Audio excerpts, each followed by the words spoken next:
Petrarch, pinanganak noong 1304 at namatay noong 1374. Ang ambag niya ay ama ng humanismo.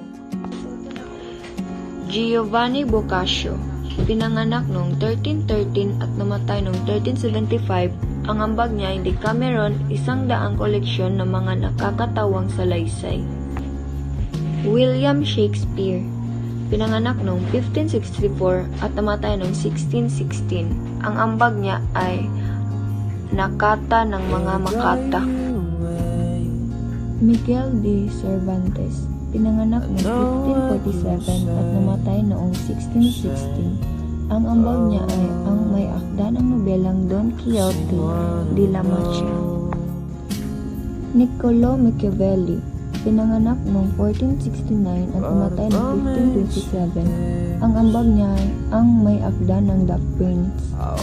Desiderius Erasmus, pinanganak noong 1469 at namatay noong 1536. Ang ambag niya ay prinsipe ng mga Makata.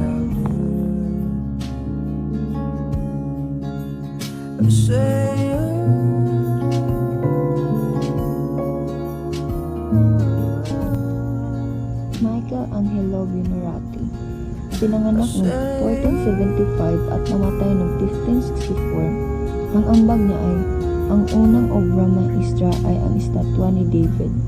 Leonardo da Vinci, pinanganak noong 1452 at namatay noong 1519. Isang pintor, arkitekto, sculptor, enyehero, inventor, sintista, musikero at pilosoper. Ang ambag niya, The Last Supper, hindi malilimutang obra maestra ni Leonardo da Vinci.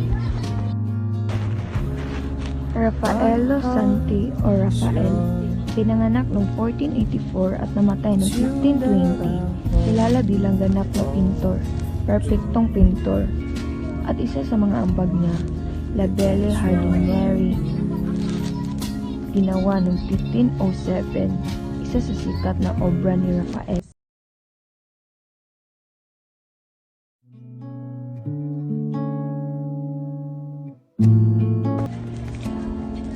Nicolas Copernicus, pinanganak noong 1473 at namatay noong 1543.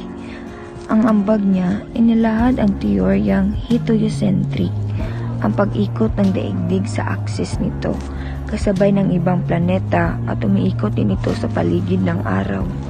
Galileo Galilei, pinanganak noong 1564 at namatay noong 1642.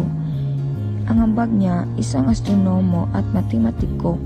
Malaki ang naitulong ng kanyang naimbentong teleskopyo para mapatutuhanan ang teoryang Copernican. Sir Isaac Newton, pinanganak noong 1643 at namatay noong 1727. Ang ambag niya, ang higante ng siyentipikong Renaissance, sang-ayon sa kanyang batas ng universal gravitation. Ang bawat planeta ay may kanya-kanyang lakas ng gravitasyon at siyang dahilan kung bakit nasa wastong lugar ng kanilang pag-inog. Ipinaliwanag niya na ang gravitasyong ito ang dahilan kung bakit bumalik sa lupa ang isang bagay na inihagis pataas.